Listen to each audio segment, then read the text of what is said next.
ഒരു സ്ത്രീയാണ് നാടകരംഗത്തേക്ക് വരുന്നതിൽ അവനെ പഴച്ചവൾ എന്ന് പറഞ്ഞിട്ട് മാറ്റി നിർത്തുന്ന അതൊക്കെ ഇപ്പോഴും ഉണ്ട്.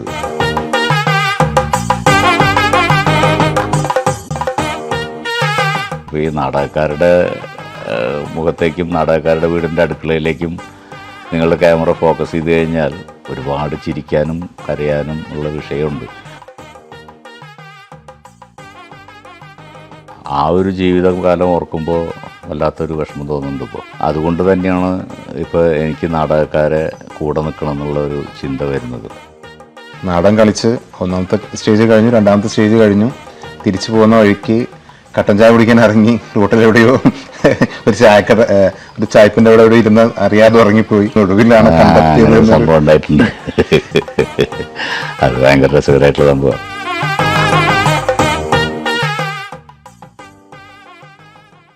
നമസ്കാരം. ഈ ഓണത്തിന് നമുക്കൊരു മുഖ്യ അതിഥിയുണ്ട്. മലയാളികൾക്ക് ഏറെ സുപരിചിതനായ ശ്രീ ശിവജി ഗുരുവായൂർ അവറുകളാണ് നമ്മോടൊപ്പം ഈ ഓണത്തിന് ചേരുന്നത്. നമസ്കാരം സർ. നമസ്കാരം. നാടകകല എന്നും നെഞ്ചോടേറ്റുന്നൊരു കലാകാരനാണ്. ശ്രീകൃഷ്ണ കോളേജിലെ പഠിക്കുന്ന കാലം മുതൽ ഒരു രചന നിർവഹിക്കുകയും അതിലൊരു കഥാപാത്രമായി മാറേണ്ട ഒരു അവസ്ഥയുണ്ടായതിനു ശേഷം തുടർന്ന് അങ്ങോട്ട് നാടക സബരിയാണ് ജീവിതം. തിരിഞ്ഞു നോക്കുമ്പോൾ ആ ഒരു കാലഘട്ടത്തിനെ കുറിച്ച് ഓർമ്മ വരുന്നില്ല. അതിലൊരു തിരുത്തുണ്ട്. ശ്രീകൃഷ്ണ കോളേജിൽ ഞാൻ എഴുതിയ നാടകമല്ല. ഞാൻ എഴുതിയത് 7ാം ക്ലാസ്സിൽ പഠിക്കുമ്പോഴാണ് സ്വന്തമായിട്ട് എഴുതി നാടകം. അങ്ങനെയാണ് ആരംഭിക്കുന്നത്. ശ്രീകൃഷ്ണ കോളേജിലേക്ക് എത്തുമ്പോഴേക്കൊക്കെ അത് നാടകം ഗൗരവമുള്ളതാണ് എന്നും അത് ഗുരുമുഖത്തു നിന്ന് പഠിക്കേണ്ടതാണെന്നൊക്കെ മനസ്സിലാവുകയും സീരിയസ് ആയിട്ട് നാടകത്തെ കാണാൻ തുടങ്ങിയ സമയമാണ് ശ്രീകൃഷ്ണ കോളേജ്. ശ്രീകൃഷ്ണ കോളേജിൽ നമ്മൾ ശേഖരത്താണിക്കൽ അതെൻ്റെ ഒരു ഗുരുനാഥനാണ്. അദ്ദേഹമില്ല. ശേഖരത്താണിക്കലിൻ്റെ സംവിധാനത്തിലുള്ള നാടകങ്ങളൊക്കെയാണ് ശ്രീകൃഷ്ണ കോളേജിൽ കളിച്ചത്. ജി ശങ്കരപ്പിള്ളയുടെ നാടകങ്ങളൊക്കെ. ശ്രീകൃഷ്ണ കോളേജിൽ പഠിക്കാൻ പോയി തന്നെയുള്ളൂ. പ്രീ ഡിഗ്രി മുഴുവനാക്കാനൊന്നും പറ്റിയില്ല. പിന്നെ നാടകങ്ങളായിട്ടുള്ള നാടക ക്യാമ്പുകളിലേക്കാണ് യാത്ര. കോളേജിലേക്ക് പോകുന്നതിന് പകരം ക്യാമ്പുകളിലേക്കാണ് യാത്ര ഉണ്ടായത്. അതുകൊണ്ട് പഠിപ്പ് അവിടെ വെച്ച് മുടങ്ങും ചെയ്തു. അന്നത്തെ കാലത്ത് ഈ ശേഖരത്താണിക്കലിൻ്റെ ഒരു കൂട്ടായ്മ ഉണ്ടായിരുന്നു അവിടെ വേലൂർ കേന്ദ്രീകരിച്ചിട്ട്. ഒരു തീവ്ര ഇടതുപക്ഷ ചിന്താഗതിയുള്ള കൂട്ടങ്ങളും നാടകങ്ങളായിരുന്നു. ശേഖരത്താണിക്കൽ, KS വിജയൻ, അതുപോലെ തന്നെ മാധവേട്ടൻ തുടങ്ങിയിട്ടുള്ള വാസംപുത്തൂർ തുടങ്ങിയിട്ടുള്ള കുറേ ഒരു നാടക സംഘങ്ങളുണ്ടായിരുന്നു. അപ്പോൾ അവരെ കൂട്ടത്തിലേക്ക് കണ്ട് ഇഴുകിച്ചേർന്ന് അവിടെ നിന്നുകൊണ്ടാണ് പിന്നെ അമേച്ചർ നാടകത്തിൻ്റെ സജീവമായി. അപ്പോൾ അന്നത്തെ കാലത്ത് ഈ പറഞ്ഞ പോലെ അത് നാടകത്തിന് വേണ്ടിയുള്ളതാണ്, അത് കലയ്ക്ക് വേണ്ടി എന്നൊക്കെ ഉള്ളൊരു ചിന്തയുടെയും പോയിരുന്നതെങ്കിലും ഈ ജീവിതത്തിലേക്ക് കണ്ട് കാലെടുത്ത് വയ്ക്കുമ്പോൾ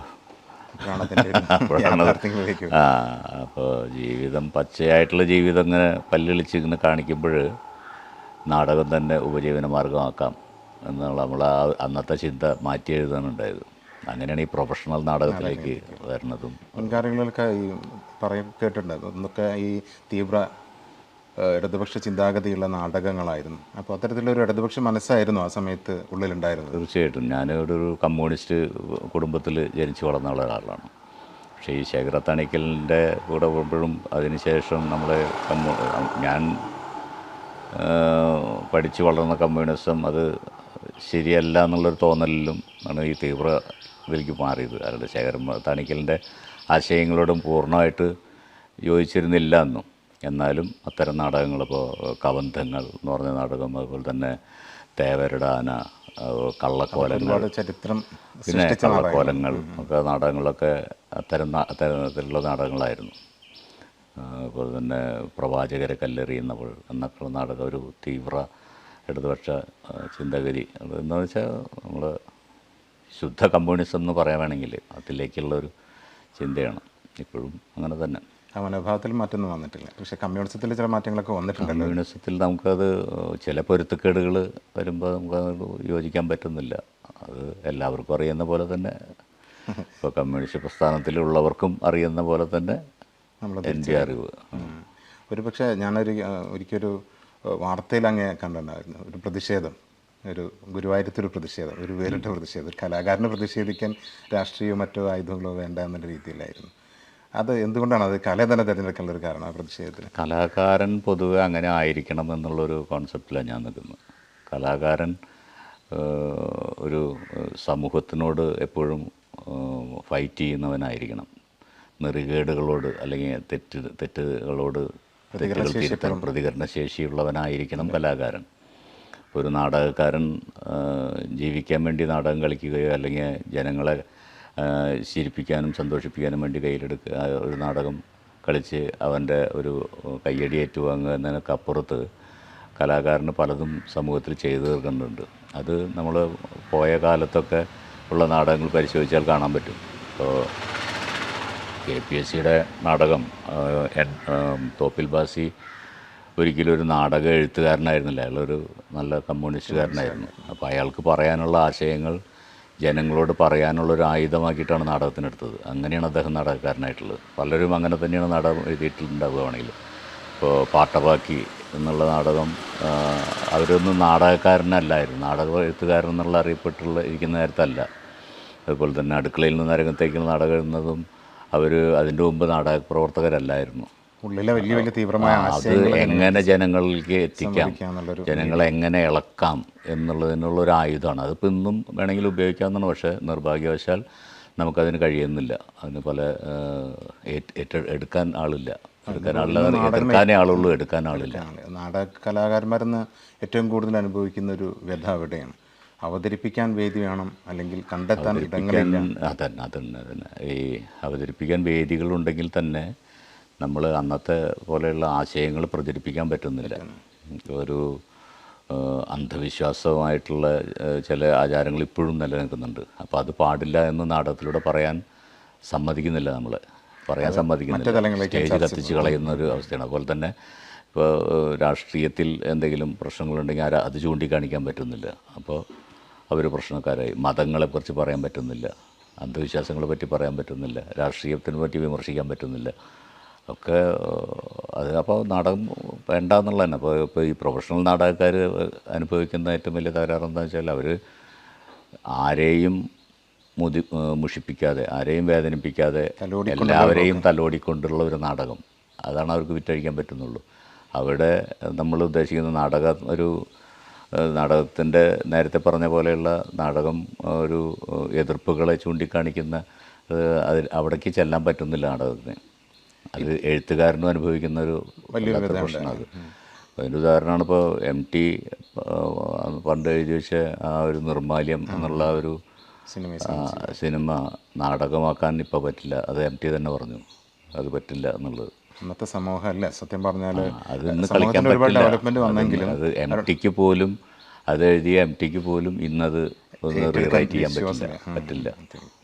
ഈ പണ്ടൊക്കെ ഒരു നാടകക്കാരെന്ന് പറയുമ്പോൾ കൂടുവിട്ട് കൂടാരങ്ങൾക്ക് പോവുക, റിഹേഴ്സൽ ക്യാമ്പുകൾക്ക് മാസങ്ങളോളം അവിടെ ഞാനൊക്കെ അനുഭവിച്ചു. ഞാൻ നേരത്തെ പറഞ്ഞ ഇടശ്ശേരി നാടകക്കാരൻ്റെയൊക്കെ ക്യാമ്പുകൾ എൻ്റെ കുട്ടിക്കാലത്ത് സജീവമായിട്ട് കണ്ടിരുന്നു. അവരൊക്കെ ഒരു പക്ഷേ വീട് വിട്ട് വന്നെങ്കിലും ഊണും വർക്കും ഉപേക്ഷിച്ചിട്ട് ഈ കലയുടെ ഒപ്പം ജീവിക്കണം. അത് കഴിഞ്ഞാൽ ഓരോ തട്ടയിൽ നിന്ന് ഓരോ തട്ടയിലേക്ക് കൂടും. അങ്ങനെ ജീവിതത്തിലൊരു എന്താ പറയുക, വല്ലാത്തൊരു കാലഘട്ടമായിരുന്നില്ലേ അത്? അതിനെക്കുറിച്ചൊന്നും ഓർത്തെടുക്കാൻ കഴിയും?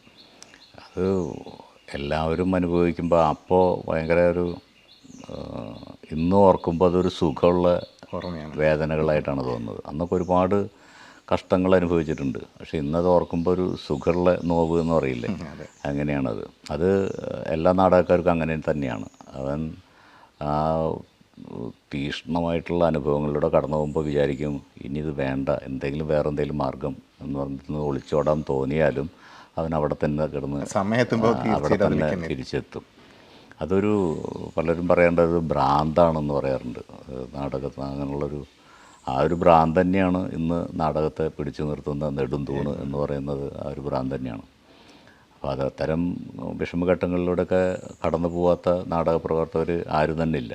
എല്ലാ നാടകപ്രവർത്തകരും അങ്ങനെ തന്നെയാണ്. ഇപ്പോൾ ഞാനും അനുഭവിക്കുന്നുണ്ട്. ഇപ്പോൾ എൻ്റെ അനുഭവങ്ങൾ എനിക്ക് വലുതാണെങ്കിൽ മറ്റുള്ളവരുടെ അനുഭവങ്ങൾ വെച്ച് താരതമ്യം ചെയ്ത് നോക്കുമ്പോൾ എൻ്റെ അനുഭവങ്ങളെല്ലാം തോന്നും.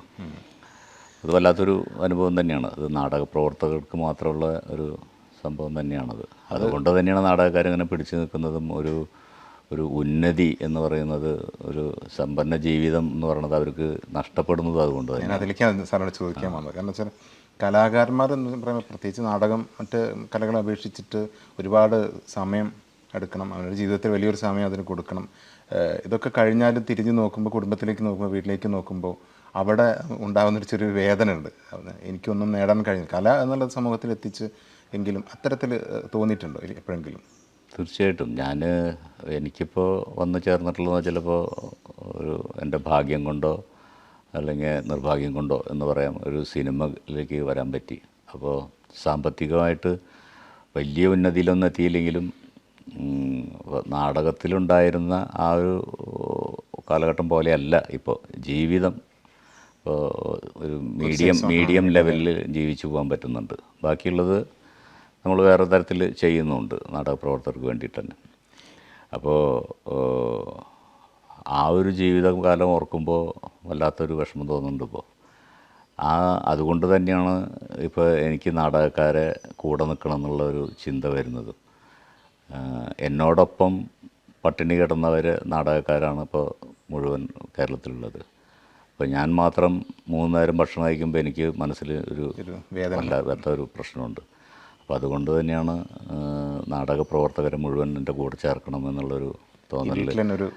ഇതൊക്കെ ചെയ്തതും ഇപ്പോൾ അരങ്ങുമണി അറിയാമെന്ന് പറഞ്ഞിട്ടൊരു കൂട്ടായ്മയ്ക്ക് പുറത്തും ഒക്കെ എന്തെങ്കിലും ചെയ്യാൻ തോന്നുന്നത്. ഇപ്പോൾ ഞാൻ എപ്പോഴും നാടകം കളിക്കുന്നുണ്ട്. ആ നാടകം കളിക്കുന്ന ഒരു ചാരിറ്റി ആയിട്ടാണ്. ആ ചാരിറ്റി ആയിട്ട് നാടകം കളിച്ച് കിട്ടുന്ന പൈസ മുഴുവൻ നാടക പ്രവർത്തകർക്ക് വേണ്ടിയിട്ടുള്ളത് തന്നെയാണ്. അപ്പം അത്തരം കാര്യങ്ങൾ മുഴുവൻ ചെയ്യാൻ പറ്റിയിട്ടല്ല, മുഴുവൻ ഒരിക്കലും ചെയ്യാൻ പറ്റില്ല. ഒരു പക്ഷേ ഇതിൽ വേണ്ട രീതിയിലുള്ള സപ്പോർട്ട് കൊടുക്കുന്നില്ല എന്നുള്ളത് യാഥാർത്ഥ്യമല്ലേ? ഉണ്ട്. അക്കാഡമി എന്ന് പറയുന്നത് ഇപ്പോൾ നാടകത്തിന് നാടക അക്കാഡമി എന്ന പേരിൽ നാടകം എന്നുള്ള വന്ന് ചേർന്നിട്ടുണ്ടെങ്കിലും അതൊരു 10-28 കലയോളം കൈകാര്യം ചെയ്യുന്ന ഒരു അക്കാഡമിയാണ് സംഗീത നാടക അക്കാഡമി. അപ്പോൾ എല്ലാ കലാകാരന്മാരെയും നോക്കണമല്ലോ.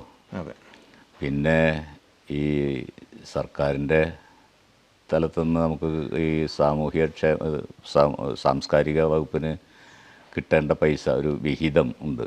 ഇപ്പോൾ നമ്മൾ ഫണ്ട് ഡിവൈഡ് ചെയ്യുമ്പോൾ ഒരു ഗ്രാൻഡ് വരുന്നു അല്ല, നമ്മൾ ടോട്ടൽ ഫണ്ട് ഡിവൈഡ് ചെയ്യില്ലേ സാംസ്കാരിക വകുപ്പിന്. അപ്പോൾ സാംസ്കാരിക വകുപ്പിന് അല്ലെങ്കിൽ ഈ നമ്മളെ സംഗീത നാടക അക്കാഡമിക്ക് ഉപയോഗിക്കേണ്ട ഒരു വിഹിതമുണ്ട്. പക്ഷെ അത് മുഴുവനായിട്ട് കിട്ടുന്നുണ്ടോ എന്നുള്ളതാണ് അന്വേഷിക്കേണ്ടത്. അത് മുഴുവനായിട്ട് കിട്ടുന്നുണ്ടെങ്കിൽ ഒരുപക്ഷെ ഇത്തരം കാര്യങ്ങൾ കലാസാംസ്കാരിക മേഖലയിലൊക്കെ എന്തെങ്കിലുമൊക്കെ ചെയ്യാൻ പറ്റുമായിരിക്കും. പക്ഷേ സർക്കാർ അത് വകമാറ്റി ഒക്കെ ചെയ്യുന്നുണ്ടോ എന്നൊരു സംശയമുണ്ട് എനിക്ക്. അല്ലെങ്കിൽ ഒരു 3%-4% നമ്മൾ ഈ ഒരു വകുപ്പിനുള്ളത്. അപ്പോൾ അത് മുഴുവൻ കിട്ടിയിരുന്നെങ്കിൽ എന്നൊക്കെ തോന്നിപ്പോവാറുണ്ട്. എന്നാലും സംഗീത നാടക അക്കാഡമി ഇപ്പോൾ നാടക പ്രവർത്തകരിലേക്കൊക്കെ ഒന്ന് ഇറങ്ങി വരുന്നുണ്ട്. ചെറിയ സഹായങ്ങളൊക്കെ വരുന്നുണ്ട്. ഇനിയിപ്പോൾ ഒരു ഡാറ്റാ ബാങ്ക് ആരംഭിച്ചിരിക്കുന്നു കലാകാരന്മാർക്ക് വേണ്ടി ഒരു ഡാറ്റാ ബാങ്ക്. അപ്പോൾ ആ ബാങ്കിൽ എല്ലാവരുടെയും പേര് രജിസ്റ്റർ ചെയ്ത് കഴിഞ്ഞാൽ വരും കാലങ്ങളിൽ കലാകാരന്മാർ അവരുടെ ഒരു കണക്കിലെങ്കിലും വരും. സർക്കാരിൻ്റെ കണക്കിൽ ഇതുവരെ സർക്കാരിൻ്റെ കണക്കിൽ കലാകാരന്മാരുടെ പേരില്ല സർക്കാരിൻ്റെ ലിസ്റ്റിൽ. ആ സർക്കാരിൻ്റെ ലിസ്റ്റിൽ ഇങ്ങനെ കുറേ കലാകാരന്മാരുണ്ട് എന്നുള്ളൊരു, പിന്നെ നമ്മൾക്കൊരു തൊഴിലായിട്ട് ഇപ്പോഴും അംഗീകരിച്ചിട്ടില്ല ഈ മേഖല. കല അതൊരു തൊഴിലല്ല എന്നുള്ള, തൊഴിലായിട്ട് അംഗീകരിച്ചെങ്കിൽ തൊഴിലാളിക്ക് കിട്ടുന്ന ആനുകൂല്യങ്ങളെങ്കിലും അവർക്ക് കിട്ടുമായിരുന്നു. ഇതിപ്പോൾ അങ്ങനെ ഒരു തൊഴിലായിട്ടും അംഗീകരിച്ചിട്ടില്ലാത്തൊരു അവസ്ഥയാണ്. ഇവരിങ്ങനെ ഈ നാടിനെ നന്നാക്കാൻ ആൾക്കാരെന്നുള്ള എനിക്ക് അപ്പോഴും നമുക്ക് മടുപ്പ് വരും. ഇനി എന്താണ് നാട് നന്നാവണമില്ല, നാട് നന്നാവാൻ വേണ്ടിയിട്ടാണെങ്കിൽ നാട് നന്നാവണ്ടേ. പക്ഷേ പോയ കാലങ്ങളിലൊക്കെ നമുക്ക് അതിനുള്ള ഗുണം കിട്ടിയിട്ടുണ്ട്, നാടകം കളിച്ചിട്ടുള്ള ഗുണം കിട്ടിയിട്ടുണ്ട്. ഈ സർക്കാരിൻ്റെ ഉത്ഭവം തന്നെ ഒരു നാടകത്തിലൂടെയൊക്കെ പല ഘടകങ്ങളുണ്ടെങ്കിലും മുഖ്യമായിട്ടൊരു നാടകം അതിനൊരു തുണ ചെയ്തിട്ടുണ്ട്. ഞാൻ ഒരിക്കൽ ഇതേമാതിരി അങ്ങയെക്കുറിച്ച് വായിച്ച് പറഞ്ഞപ്പോൾ ഒരിക്കൽ നാടകം കളിച്ച് 1ാമത്തെ സ്റ്റേജ് കഴിഞ്ഞു, 2ാമത്തെ സ്റ്റേജ് കഴിഞ്ഞു, തിരിച്ചു പോകുന്ന വഴിക്ക് കട്ടൻ ചായ കുടിക്കാൻ ഇറങ്ങി റൂട്ടിലെവിടെയോ ഒരു ചായപ്പിൻ്റെ എവിടെയോ ഇരുന്ന് അറിയാതെ ഉറങ്ങിപ്പോയി. കൂടെ ഉണ്ടായിരുന്ന സഹപ്രവർത്തകർ മുഴുവൻ പിന്നാലെ അന്വേഷിച്ച് നടന്നു, ഒടുവിലാണ് കണ്ടെത്തിയത്. സംഭവം ഉണ്ടായിട്ടുണ്ട്. അത് ഭയങ്കര രസകരമായിട്ടുള്ള സംഭവമാണ്. നമ്മൾ ഈ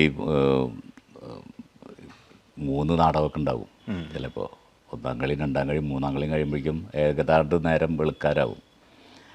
അപ്പോൾ അതുവരെ വണ്ടിയിൽ യാത്ര ചെയ്ത് ഇങ്ങനെ മരവിച്ചിരിക്കുമ്പോൾ, അപ്പോൾ സ്വാഭാവികമായിട്ട് പുലർച്ചെ എവിടെയെങ്കിലും വണ്ടി നിർത്തുന്നുണ്ടെങ്കിൽ നമ്മൾ കുറച്ച് അങ്ങോട്ട് നടക്കുക, ഒരു വ്യായാമം നടക്കുക എന്നുള്ളൊരു സമ്പ്രദായം ഉണ്ടായിരുന്നു.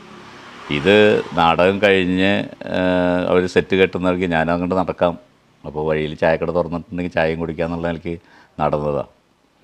അപ്പോൾ ചായ കുടിച്ചു, വണ്ടി കാണുന്നില്ല. അപ്പോൾ വെറുതെ ഒരു തട്ടുകട, തലേദിവസത്തെ തട്ടുകട പൂട്ടി കൊടുത്തിട്ടില്ല, അവിടെ ഒന്ന് റെസ്റ്റ് ചെയ്ത് ഞാൻ അറിയാതെ ഉറങ്ങിപ്പോയി.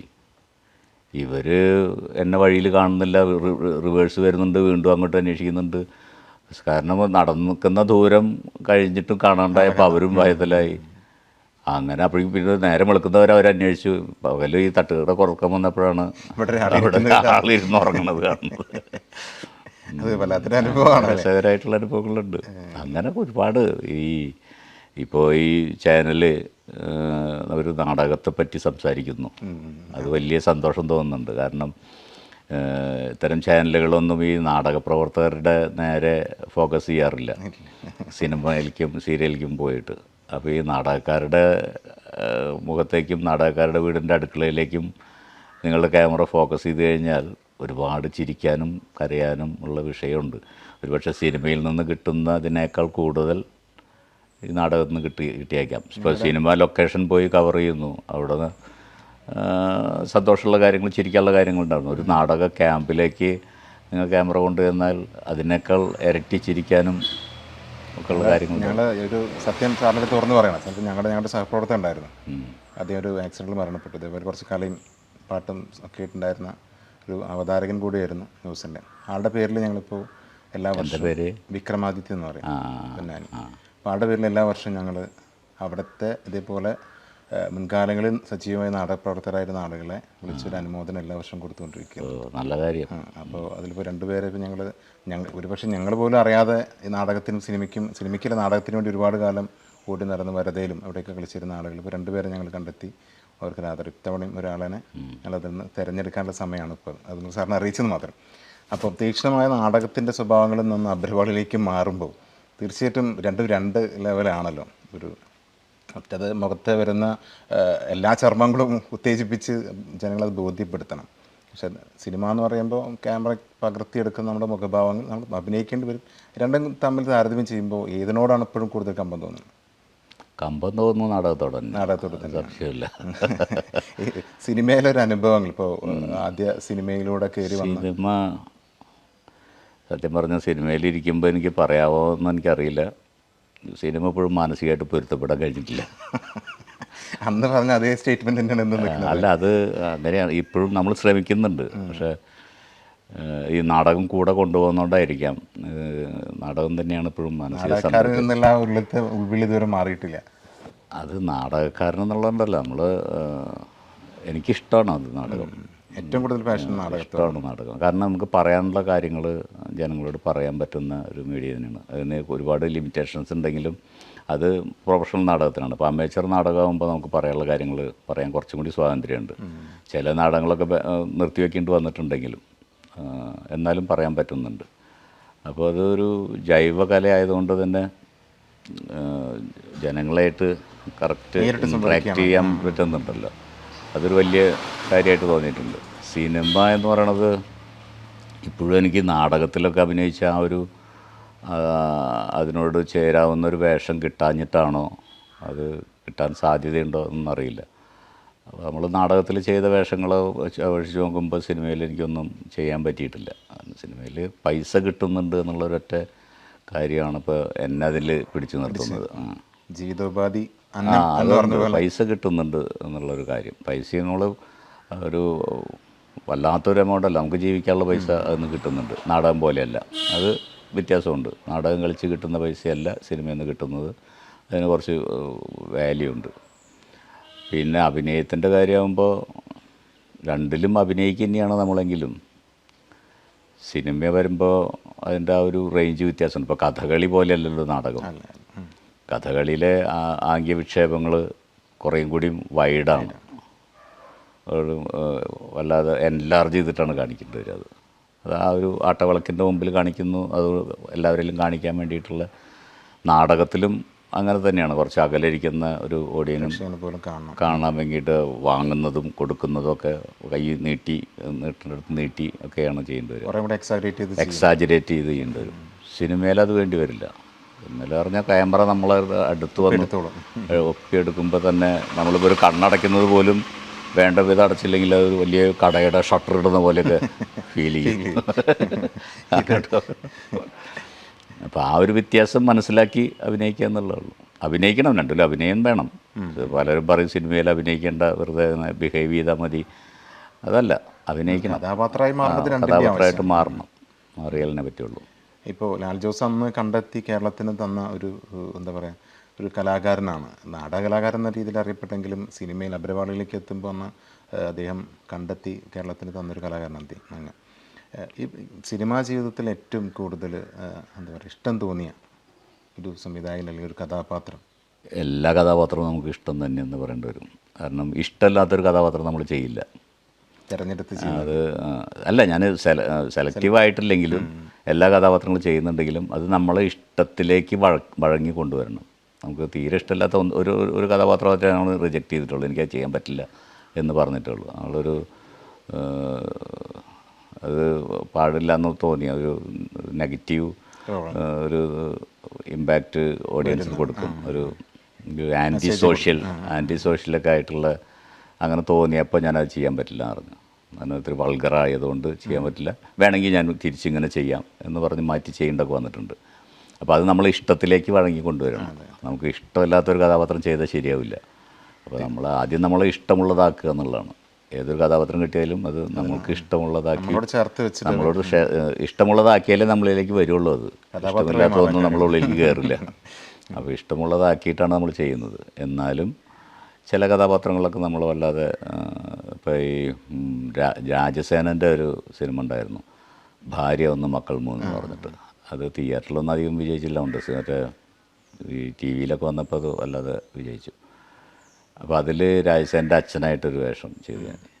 അപ്പോൾ അത് എൻ്റെ ജീവിതമായിട്ട് ബന്ധപ്പെട്ട് കിടക്കുന്ന ഒരു ക്യാരക്ടറായിരുന്നു. അത് ഒരു ഗൾഫിൽ വെച്ച് ഒരു മരണം നടക്കുന്നതും 7 ദിവസം വെയിറ്റ് ചെയ്തിട്ട് ബോഡി വീട്ടിലേക്ക് കൊണ്ടുവരുന്നതൊക്കെ ആയിട്ടുള്ള. അപ്പോൾ എൻ്റെ ഒരു മൂത്ത ചേട്ടനും ഗൾഫിൽ വെച്ച് മരിച്ചത് സെയിം ഒരു അനുഭവം നമുക്കുണ്ടായിട്ടുണ്ട്. ആ വീട്ടുകാരെ അങ്ങനെ പറഞ്ഞു നിർത്തുക, 7 ദിവസം പറഞ്ഞു നിർത്താനുള്ള ഒരു അത് അങ്ങനെ ഒരു കഥാപാത്രം വീണ് കിട്ടി. അത് വളരെ അനായാസേന ചെയ്യാൻ പറ്റി നമുക്കത്. അതുപോലെ തന്നെ പല കഥാപാത്രങ്ങളും നമുക്ക് ഇഷ്ടമുള്ള കഥാപാത്രങ്ങളുണ്ട്. ഇപ്പോൾ ഈ ജോമോൻ്റെ സുവിശേഷം എന്ന് പറഞ്ഞിട്ടുള്ള ഒരു സിനിമയിൽ മുകേഷിൻ്റെ ഒരു കൂട്ടുകാരനായിട്ട് നല്ല, അതുപോലെ തന്നെ പ്രാഞ്ചിയേട്ടനിലെ ഒരു മാഷ്, അതൊക്കെ നമുക്ക് ഇഷ്ടമുള്ളതാണ്. സിനിമയിൽ വരുമ്പോൾ ഒരു ആദ്യം തുടങ്ങി വെച്ച കഥാപാത്രത്തിനോട് അതേപോലത്തെ കുറേ ക്യാരക്ടേഴ്സ് പിന്നെ സിനിമയുടെ ഒരു പ്രത്യേകത പറഞ്ഞത് സിനിമയുടെ സംവിധായകൻ്റെ ഒരു എളുപ്പവഴിയാണ്. ഒരു കഥാപാത്രം ആദ്യത്തെ ഒരു രാഷ്ട്രീയക്കാരൻ ചെയ്തു, അപ്പോൾ പിന്നെ പിന്നീട് എപ്പോഴെങ്കിലും ഒരു സിനിമ ഡിസ്കഷൻ വരുമ്പോൾ അങ്ങനെ ഒരു കഥാപാത്രം വരുമ്പോൾ ഇന്ന ആൾ പിടിക്കാം, മാർക്ക് ചെയ്തിട്ടു, ഇന്ന സിനിമയിൽ ഇന്ന ആളെ മാർക്ക് ചെയ്തു. അത് എളുപ്പവഴിയാണത്. അയാളെ കൊണ്ട് വേറൊരു കഥാപാത്രം ചെയ്യിക്കാൻ ഒരു ശ്രമം നടത്തുന്നില്ല, ഒരു പരീക്ഷണം നടത്തുന്നില്ല. എനിക്ക് കുറേ സിനിമ കഴിഞ്ഞിട്ടാണ് പിന്നെ വേറൊരു മാറ്റത്തിലേക്ക് വരാൻ പറ്റുന്നത്. അത് സിനിമയുടെ ഒരു എളുപ്പവഴിയാണ് സിനിമ ചെയ്യുന്നവരുടെ. നാടകത്തിലുണ്ട്.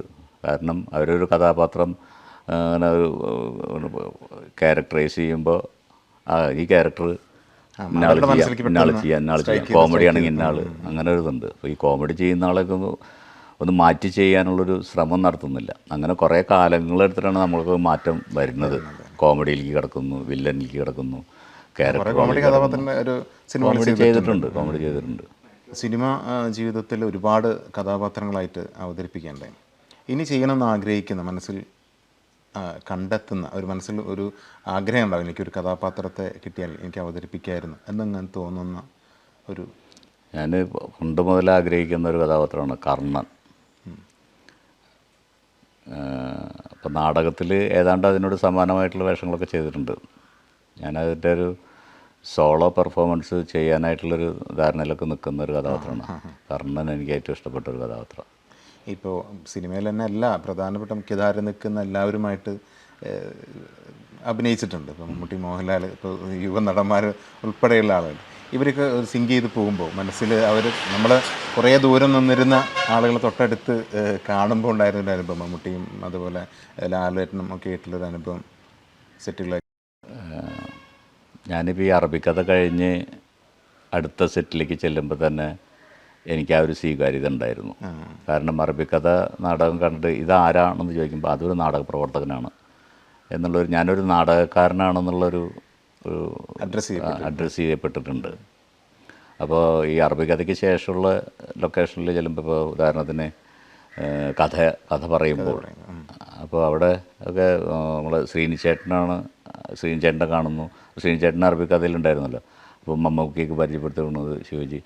അപ്പോൾ അതിനുശേഷം ഞാനൊരു നാടകക്കാരനായതുകൊണ്ട് തന്നെ ഇപ്പോൾ ലാലേട്ടനായാലും മമ്മൂക്ക ആയാലും മറ്റ് നടന്മാരൊക്കെ ആയാലും എനിക്ക് അവരുടെ അടുത്തൊരു കസേര എപ്പോഴും ഉണ്ടാവും. എപ്പോഴും അല്ല, അങ്ങനെ ഒരു ഇതുണ്ട്. അപ്പോൾ അവർ കാണുമ്പോൾ ഒരു ഹൈ പറയുക, ഇരിക്കുമെന്ന് പറയുക, അതൊരു നാടക പ്രവർത്തനമായതുകൊണ്ട് മാത്രം കിട്ടിയ ഒരു അംഗീകാരമാണ്. കാരണം സിനിമയിൽ ഇപ്പോൾ നിലനിൽക്കുന്ന എല്ലാ നടന്മാരും നാടക നടനാവാൻ ആഗ്രഹിക്കുന്നവരാണ്. ഒരു ലാലേട്ടൻ പലതും ചെയ്തിട്ടുണ്ട് നാടകത്തിൽ. അപ്പോൾ ഈ നാടകത്തിലോടാണ്, സിനിമയിലേക്കാൾ കൂടുതൽ അവർക്ക് നാടകം വലിയൊരു നാടക പ്രസ്ഥാനത്തെ ഏറെ ഇഷ്ടപ്പെടുന്ന ആൾക്കാരാണ് ഈ സിനിമയിലുള്ളവർ. അപ്പം അതിൻ്റെ സൂചന എന്ന് പറയുന്നത് സിനിമയുടെ മുകളിലാണ് നാടകം എന്നുള്ളത് തന്നെയാണ്. തീർച്ചയായിട്ടും യാഥാർത്ഥ്യം അതാണ്. ഇനി വരും കാലങ്ങളിൽ വരാനിരിക്കുന്നതും അത് തന്നെയാണ്. നമ്മുടെ സ്വപ്നം അത് തന്നെയാണ്. നാടകം സിനിമയുടെ മുകളിൽ വരണം. നാടക പ്രവർത്തകരുടെ ഈ ഒരു ഈ ദുഷിച്ച ജീവിതം ഉണ്ടല്ലോ, ഈ നശിച്ച ജീവിതം, അതിനൊരു മാറ്റം വരണം. നാടകത്തിന് വിലയുണ്ടാവണം, നാടക പ്രവർത്തകർക്ക് വിലയുണ്ടാവണം, അവർക്ക് താരമൂല്യം ഉണ്ടാവണം. ഇനി വരാൻ പോകുന്നത് അതാണ്. ഇപ്പോൾ സിനിമയുടെ നാടകപ്രവർത്തകർ അനുഭവിക്കുന്ന ഏറ്റവും വലിയത് അവർക്കൊരു താരമൂല്യം എന്ന് പറയുന്ന സംഭവം നമ്മൾ കേരളത്തിലേ ഇല്ലാത്തതുള്ളൂ. ഇപ്പോൾ ഞാനൊക്കെ പുറത്തൊക്കെ പോകുമ്പോൾ നമ്മൾ അനുഭവിക്കുന്നുണ്ട്. അവിടുത്തെ നാടക പ്രവർത്തകരെ കാണുമ്പോൾ നമുക്ക് ഈ ഒരു എന്തോ നമുക്ക് ഇങ്ങനെ ആവാൻ പറ്റുന്നില്ലോ എന്ന് തോന്നുന്നുണ്ട്. ഇപ്പോൾ ബോംബെയിൽ, വിദേശത്തേക്കൊന്നും പോകണ്ട, ബോംബെയിൽ ചെല്ലുമ്പോൾ തന്നെ അവിടെ നാടക പ്രവർത്തകർ വരുന്നതും സ്റ്റേജിലേക്ക് വരുന്നതും അവർ പോകുന്നതുമൊക്കെ അംഗരക്ഷകരോട് കൂടിയിട്ട്, മേക്കപ്പോട് കൂടിയിട്ട് നാടകം കളിക്കാൻ വരുന്നു. അവർക്കൊരു ഓട്ടോഗ്രാഫ് വാങ്ങാൻ പോലും പറ്റുന്നില്ല അവരെയൊന്നും. അതിനുള്ള തിരക്കാണ് അവർക്ക്. കൂടെ ഒന്ന് ഫോട്ടോ എടുക്കാൻ പറ്റുന്നില്ല. അവർ ആ അംഗരക്ഷകരോട് കൂടിയിട്ട് സ്റ്റേജിലേക്ക് വരുന്നു. നാടകം കഴിഞ്ഞ ഉടനെ തന്നെ അവർ കാറിൽ കയറി അങ്ങ് പോകുന്നു. അപ്പോൾ അതൊക്കെ കാണുമ്പോൾ നമുക്ക് ഭയങ്കര അവരുടെ അവിടെയുള്ള ഒരു സ്വീകാര്യത. അപ്പം നമ്മളെയും അവർ സ്വീകരിക്കുന്നത് അങ്ങനെ തന്നെയാണ്. പരവതാനി വിരിച്ചിട്ട് നമ്മൾ വണ്ടി അവിടെ പോയി അതിലൂടെ നടത്തി കൊണ്ടുവന്ന് കയ്യിൽ പൊക്കുക എന്നിട്ടൊക്കെയാണ് നാടകക്കാർ സ്വീകരിക്കുന്നത്. ഇവിടെ നമുക്ക് കയറിയിരിക്കാനൊരു വീട് പോലും ചോദിച്ചു കഴിഞ്ഞാൽ അറിയാലോ. നമ്മൾക്കിപ്പോൾ പ്രൊഫഷണൽ നാടകക്കാർ എവിടെയെങ്കിലും കളിക്കാൻ തന്നാൽ മാന്യമായിട്ട് സ്വീകരിക്കുന്നവരുണ്ട് കേട്ടോ, ഇല്ല എന്നല്ല. അപ്പോൾ നമ്മളൊക്കെ ഏതെങ്കിലും തെങ്ങിൻ്റെ ചുവട്ടിൽ, തെങ്ങിൻ കുഴിയിൽ എവിടെയൊക്കെ റെസ്റ്റ് ചെയ്ത് ഓല ചെയ്തിട്ട് അതിൻ്റെ മുകളിൽ കിടന്ന് ഉറങ്ങിയിട്ടൊക്കെയുള്ള ശീലമുള്ളൂ. സ്ത്രീകൾക്ക് വേണമെങ്കിൽ ഇരിക്കാനൊരു, അവർക്കും ചിലപ്പോൾ ഗ്രീൻ റൂമിൽ തുണി കെട്ടിയിട്ട് അങ്ങനത്തെ ഒരു കാലം ഇപ്പോഴും നിലനിൽക്കുകയാണ്. അപ്പോൾ ഇത് രണ്ടും കൂടി കമ്പയർ ചെയ്ത് നോക്കുമ്പോൾ കേരളത്തിൽ മാത്രമാണ് അത് വരാത്തുള്ളതുകൊണ്ട് ഇപ്പോഴും നിലനിൽക്കുന്നത്. അപ്പോൾ അതിനൊരു മാറ്റം വന്നേ പറ്റുള്ളൂ. അത് വരും എന്നുള്ളത് തന്നെയാണ് എൻ്റെ ഒരു പ്രതീക്ഷ. ഇങ്ങനെ കുടുംബമൊക്കെ എപ്പോഴും രണ്ട് മക്കളും അച്ഛൻ്റെ പാതയിലൂടെ തന്നെയാണെന്നാണ്. അപ്പോൾ അവരുടെയൊക്കെ മുഴുവൻ സപ്പോർട്ടും അച്ഛനും സപ്പോർട്ട് ഉണ്ടാവാണ്ടിരിക്കില്ലല്ലോ. അപ്പോൾ കുടുംബം ഇതങ്ങനെ തന്നെയാണ്, നാടകം തന്നെയാണ്. അപ്പോൾ വൈഫും നാടകം കളിക്കുന്നതാണ്, ഇപ്പോഴും നാടകം കളിക്കുന്നുണ്ട്, എൻ്റെ കൂടെ നാടകം കളിക്കുന്നുണ്ട്. മൂത്ത മകൻ കഥകളിക്കാരനാണ്, അവനും സിനിമയൊക്കെ ചെയ്തിട്ടുണ്ട്. രണ്ടാമത്തെ മകനും നാടകവും സിനിമയും കൂടിയിട്ട് ഇപ്പോൾ നടന്നുകൊണ്ടിരിക്കുന്നു. അപ്പോൾ മകള് എന്ന് പറഞ്ഞാൽ മകൻ്റെ ഭാര്യ, അവളും ഡാൻസറാണ്, കലാകാരിയാണ്. കലാകുടുംബം തന്നെയാണ്, കലാകുടുംബമാണ്. അതുകൊണ്ടാണ് ഇപ്പോൾ ഇങ്ങനെയൊക്കെ ചെയ്യാൻ പറ്റുന്നത് എനിക്ക്. അല്ലെങ്കിൽ ഇപ്പോൾ ആരും സമ്മതിക്കില്ല വീടിൻ്റെ പകുതി ഓഡിറ്റോറിയം ആക്കണം എന്ന് പറഞ്ഞാൽ നടക്കില്ലല്ലോ. ഇപ്പോൾ നമ്മൾ ഏതായാലും ഒരു ഓണക്കാലൊക്കെയാണ്. നമ്മൾ എല്ലാവർക്കും ഓണത്തിൻ്റെ പല അനുഭവങ്ങളുണ്ടാകും. ഈ സിനിമയിലും നാടകത്തിലെ സജീവമായി നിൽക്കുന്ന ഒരു കലാകാരൻ നൽകി ഏറ്റവും മനസ്സിൽ തട്ടിയ ഒരു ഓണാനുഭവം നമ്മുടെ പ്രേക്ഷകർക്ക് വേണ്ടി ഒന്ന്. ഓണം വളരെ കുട്ടിക്കാലത്തുള്ള ഓണം, അത് വളരെ പ്രഷ്യസ് ആയിരുന്നു. അത് ഓണം വരാൻ വേണ്ടി കാത്തിരിക്കുമായിരുന്നു നമ്മൾ. ഓണക്കോടിയുടെ കിട്ടാൻ വേണ്ടി, അല്ലെങ്കിൽ വയറ് നിറയെ ഭക്ഷണം കഴിക്കാൻ വേണ്ടി, അങ്ങനത്തെ ഒരു ഓണക്കാലമായിരുന്നു അന്നൊക്കെ. ഈ ദാരിദ്ര്യത്തിൻ്റെ ഒരു കാലഘട്ടത്തിൽ ആ ഓണം വരാൻ വേണ്ടി. പിന്നെ വീട് എന്നും ഓണം എന്ന് പറഞ്ഞ പോലെ ആയല്ലോ. അപ്പോൾ ഈ നാടകത്തിലേക്കൊക്കെ വന്നപ്പോൾ ഭക്ഷണം കിട്ടാത്ത ദിവസങ്ങളായി ഓണം. കാരണം ഇപ്പോൾ ഈ തെക്കോട്ടൊക്കെ നാട് നാടകയാത്ര നടത്തുമ്പോൾ മിക്കവാറും ഹോട്ടലിൽ അത്തം കഴിഞ്ഞാൽ പിന്നെ ഹോട്ടലുകളൊക്കെ അടച്ചിടും. കൊല്ലം, തിരുവനന്തപുരം അതൊക്കെ. അങ്ങനെ ഭക്ഷണം കിട്ടാത്ത ഓണങ്ങളാണ് മിക്കവാറും എനിക്കുണ്ടായിരുന്നത്. പിന്നെ രാത്രിയാവണം നാടകക്കാർക്ക് ഭക്ഷണം കിട്ടാൻ. ഇപ്പോൾ സിനിമയിലേക്ക് വന്നപ്പോൾ എന്നും ഓണം, പിന്നെ ഓണത്തിനൊരു പ്രത്യേകത ഇല്ലാണ്ടായി. ഓണം ഒരു ആഘോഷമില്ലാത്തൊരു ഓണമായി. അപ്പോൾ മറ്റുള്ളവരുടെ ആഘോഷങ്ങളിൽ പങ്കുചേരില്ലായി. പിന്നെ സംഘടിപ്പിക്കുന്ന ആഘോഷങ്ങൾ ഞാനിപ്പോൾ ഓണം അതിൻ്റെ അത്തം കഴിഞ്ഞാൽ പിന്നെ എല്ലാ പരിപാടികളിലും പങ്കെടുക്കുന്നു. അതെ അതെ. അപ്പോഴും നമ്മൾ വീട്ടിലങ്ങനെ പണ്ടേ ഇല്ല ഓണം ആഘോഷിക്കുക. ഓണം എന്നല്ല, ഒന്നും ആഘോഷിക്കുന്ന ഒരു പ്രവണത നമ്മളെ വീട്ടിലുണ്ടായിട്ടില്ല. ഞാനിങ്ങനെ കല്യാണം കഴിച്ച് നമ്മൾ കുടുംബമായതിന് ശേഷം അങ്ങനെ ഒരു രീതിയില്ല. അത് മക്കൾക്കും ഇല്ല. അങ്ങനെ ഓണത്തിനൊരു പ്രത്യേക ഉടുപ്പ് വാങ്ങുക അങ്ങനെയൊന്നുമില്ല. ഉടുപ്പ് കാശുള്ളപ്പോൾ വാങ്ങുക, അങ്ങനെയുള്ളൂ. നമുക്ക് എന്താണോ ആവശ്യമുള്ളപ്പോൾ ചെയ്യാം. പൈസ ഉള്ളപ്പോൾ ഉടുപ്പ് വാങ്ങുക, മറ്റേതല്ല. ഓണത്തിന് ഉടുപ്പ് വാങ്ങുക എന്ന് പറഞ്ഞിട്ടുള്ളൂ, ഓണക്കോടി. ഇപ്പോൾ ഓണാഘോഷിക്കുന്ന ഇപ്പോൾ നാടക പ്രവർത്തകർക്ക്, ഇപ്പോൾ ഈ തവണയും ഞാനൊരു 100ഓളം നാടക പ്രവർത്തകർക്ക് ഓണക്കോടി കൊടുത്തു. അപ്പോൾ അത് അവർക്കൊക്കെ കിട്ടുമ്പോൾ ഉണ്ടാകുന്ന സന്തോഷം ചില്ലറയല്ല. പലരും പൊട്ടി കരയുന്നവരുണ്ട്. അവർക്കൊന്നും കിട്ടാല്ല. അപ്പോൾ ഇവിടെ വന്ന് വാങ്ങി ഒരു 50ഓളം പേര് ഇവിടെ വന്ന് വാങ്ങി. ഒരു 10-75 പേർക്ക് ഞാൻ പോസ്റ്റിൽ അയച്ചു കൊടുത്തു. അപ്പോൾ അതൊക്കെ കിട്ടുമ്പോൾ അതിൻ്റെ റിസൾട്ടുകൾ ഇങ്ങനെ വന്നുകൊണ്ടിരിക്കും. എനിക്ക് കിട്ടിയിട്ടാ, ഓണക്കോടി കിട്ടിയിട്ടാ എന്ന് പറയാൻ അത് വല്ലാത്ത സന്തോഷമാണ്. അത് എനിക്ക് തരുന്നതും അവർ കരയുമ്പോൾ ഞാനും കരയാണ്. തീർച്ചയായിട്ടും. കാരണം ഇത് നാടക പ്രവർത്തകരെ സംബന്ധിച്ചിടത്തോളം ബന്ധുമിത്രാദികളൊക്കെ കുറവായിരിക്കും. ഇപ്പോൾ ഒരു സ്ത്രീയാണ് നാടകരംഗത്തേക്ക് വരുന്നതിൽ അവനെ പിഴച്ചവൾ എന്ന് പറഞ്ഞിട്ട് മാറ്റി നിർത്തുന്ന അതൊക്കെ ഇപ്പോഴും ഉണ്ട്. നേരത്തെ ഉണ്ടായിരുന്നു. അതിനൊക്കെ അതിജീവിച്ചിട്ടാണ് ഈ നാടക പ്രവർത്തകരൊക്കെ മുന്നോട്ട് വന്നിട്ടുള്ളത്. അപ്പോൾ അത്തരം സാഹചര്യത്തിൽ ഒരു ബന്ധുവിൻ്റെ കയ്യിൽ നിന്നൊരു ഓണക്കോടി കിട്ടുക, അല്ലെങ്കിൽ അച്ഛൻ്റെ കയ്യിൽ നിന്ന് അമ്മയുടെ കയ്യിൽ നിന്ന് ഒരു ഓണക്കോടി കിട്ടുക, അതൊന്നുമില്ല അവർക്ക് അത്തരം അതൊക്കെ നിഷേധിക്കപ്പെട്ട പോലെയാണ്. പിന്നെ ഒരു കൃത്രിമമായിട്ടുണ്ടാക്കുന്നതാണ്. അപ്പോൾ അങ്ങനെ ഉണ്ടായിരുന്നവർക്ക് ഒരു നാടക പ്രവർത്തകൻ്റെ കയ്യിൽ നിന്ന് അല്ലെങ്കിൽ ഒരു ഓണക്കൊടി കയ്യിൽ ചേരുമ്പോൾ ഉണ്ടാകുന്ന അതാണ് 3-4 വർഷമായിട്ട് എൻ്റെ ഓണം അങ്ങനെയാണ്. നാടക പ്രവർത്തകർ ഇവിടെ ഓണസദ്യ ഉണ്ടായിരുന്നു ഇവിടെ. അപ്പോൾ ഒരുമിച്ചിരുന്നാണ് അവർക്കത് വിളമ്പി കൊടുക്കും. അവരത് കണ്ണു നിറയാണ്. തീർച്ചയായിട്ടും അതൊരു വലിയ പ്രവർത്തനമാണ്. ഒരു വിപ്ലവ പ്രവർത്തനം അല്ലെങ്കിൽ വിപ്ലവാത്മക പ്രവർത്തനം എന്നൊക്കെ പറയുന്ന പോലത്തെ ഒരു ഇടപെടലാണ്. കാരണം തങ്ങളോടൊപ്പം നിന്നിരുന്ന ഒരാൾ തങ്ങളിൽ നിന്ന് കുറേ കൂടെ വളർന്ന് കയറിയെങ്കിലും അവരെ ഒപ്പം ചേർത്ത് പിടിക്കാൻ ഇപ്പോൾ കാണിക്കുന്ന ഒരു മനസ്സ് തീർച്ചയായിട്ടും ഇന്നും ഞങ്ങൾ ഒരു സംഘടനയുണ്ട്, അരങ്ങും മണിയറി എന്ന് പറഞ്ഞിട്ടൊരു സംഘടന ഉണ്ട്. നാടക നടന്മാരുടെയും സാങ്കേതിക പ്രവർത്തകരുടെയും ഒരു കൂട്ടായ്മ. അത് നല്ല രീതിയിൽ മുന്നോട്ട് പോകുന്നു. അപ്പം അതിലിത്തരം കാര്യങ്ങൾ, ഇപ്പം അതിലെന്തെങ്കിലും ഒരു ആൾക്ക് അസുഖം വന്നു, ഇവരാരും ഒന്നും കരുതി വയ്ക്കുന്നില്ലല്ലോ. നാടക പ്രവർത്തകരൊന്നും കരുതി വയ്ക്കുന്ന സ്വഭാവക്കാരല്ല. അപ്പോൾ അവർക്കുള്ള ഇൻഷുറൻസ്, അവർക്കുള്ള ക്ഷേമനിധി, അതിനു വേണ്ടി പ്രവർത്തനങ്ങൾ, അതൊക്കെ അവരെ കൊണ്ട് നിർബന്ധിച്ച് ചെയ്യിക്കുകയാണ് നമ്മൾ. പുതിയ സിനിമകളും അതിൻ്റെ കഥാപാത്രങ്ങളും അത് കാര്യങ്ങളൊക്കെ ഒന്ന് വിശദീകരിക്കുക. പുതിയ സിനിമകൾ 2-3 ഉണ്ട്. ഇപ്പോൾ കുറച്ച് ഓണത്തിന് ഇറങ്ങാനുണ്ട്. 2-3 പടങ്ങൾ ഇപ്പോൾ ഇറങ്ങാനുണ്ട്. ഇനിയിപ്പോൾ ഏതൊക്കെയാണ് സാർ അത്? കട്ടപ്പാടത്തെ മാന്ത്രികൻ എന്ന് പറഞ്ഞിട്ട് ഒരെണ്ണം ഇറങ്ങിയിട്ടുണ്ട്. അതുപോലെ തന്നെ മെമ്മറി പ്ലസ് എന്ന് പറഞ്ഞിട്ട് ഒരെണ്ണം നന്നായിട്ട് ഓടുന്നുണ്ട്. അങ്ങനെ കുറേ ഉണ്ട്. 3-4 പടങ്ങൾ ഓണത്തിനുണ്ട്. ഇപ്പോൾ ഷൂട്ടിംഗ് നടക്കുന്നത് ഇപ്പോൾ പൊയ്ക്കാവിലിൻ്റെ ഒരു സിനിമ നടക്കുന്നുണ്ട്, വടു എന്ന് പറയുന്നത്. അതിൽ നമ്മളെ TG രവിചേട്ടനും മകനും രണ്ടുപേരും അഭിനയിക്കുന്ന ഒരു സിനിമ. നല്ല ഒരു ക്ലാസ് സിനിമയാണത്. അതുണ്ട്. ശ്രീജിത്ത് പൊയ്ക്കാവലിൻ്റെ അയാളെ ഒരു സിനിമ നല്ല രീതിയിൽ വന്നിട്ടുണ്ടായിരുന്നു, 2ാമത്തെ സിനിമയാവുന്നു. അതുകൂടാതെ ഇനിയും എന്ന് പറഞ്ഞിട്ടൊരു സിനിമ തൃശ്ശൂർ നടക്കുന്നുണ്ട്. ഇത് രണ്ടുമാണ് ഇപ്പോൾ ഷൂട്ടിംഗ് നടന്നുകൊണ്ടിരിക്കുന്നത്. പിന്നെ ചെയ്തു തീർക്കാനുള്ള ഒരു പടമുണ്ട്, മറ്റേ ലൂസിഫറിൻ്റെ സെക്കൻഡ് പാർട്ട്.